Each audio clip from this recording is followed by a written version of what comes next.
Today we're in Westernville, New York on a freezing March day. Another reason why this homeowner wants to insulate his attic and his basement to make his home more efficient and probably today even more comfortable. Up here in the attic, the first thing that we're going to do is uncover any attic penetrations. What an attic penetration is any place where electrical, lighting, plumbing, anything that penetrates the ceiling that can allow heat loss to come through. We're going to look for those, we're going to find those, we're going to air seal those with a canned foam to make sure that nothing can come through. We need to do this before we blow the cellulose in because cellulose isn't going to help, fiberglass isn't going to help if you have the air infiltration coming through. So this is the most important step of doing an attic insulation. Once we're done doing this, we'll evaluate the ventilation, install proper vents to allow the adequate ventilation that needs to happen in order to keep the airflow in the attic space. And then we'll go ahead and blow the cellulose as the last part of the attic insulation. The last step is to actually blow the cellulose insulation over everything.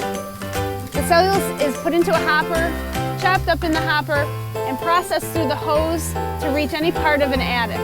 Now remember, an attic is any space above the ceiling, the plenum between your house and the cold. You may never be able to get access to it, but we can. In this home, we actually created an opening to get to this space so that we could insulate it. We'll put a cover on it, we'll seal it all up, and you'll never have to enter the space again. Brandon's going to install 13.5 inches of cellulose. That's the equivalent of an R49. That's energy code today, so that's what we want to give this homeowner, is to have the energy efficiency of R49. The attic is our first priority, but the next place we'll take a look at is the basement. Many homes experience significant heat loss from the rim joist. A rim joist is the space that is above the foundation. Your rafters sit on top of it to hold your floor of the first floor of your home. And it's the weakest spot in the whole house as far as energy loss goes. In most houses, it's either not insulated well or it's not insulated at all.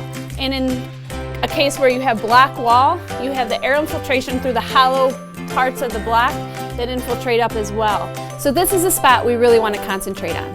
While we're down here, we're going to take a look at the entire basement and see any other penetrations that could cause energy loss.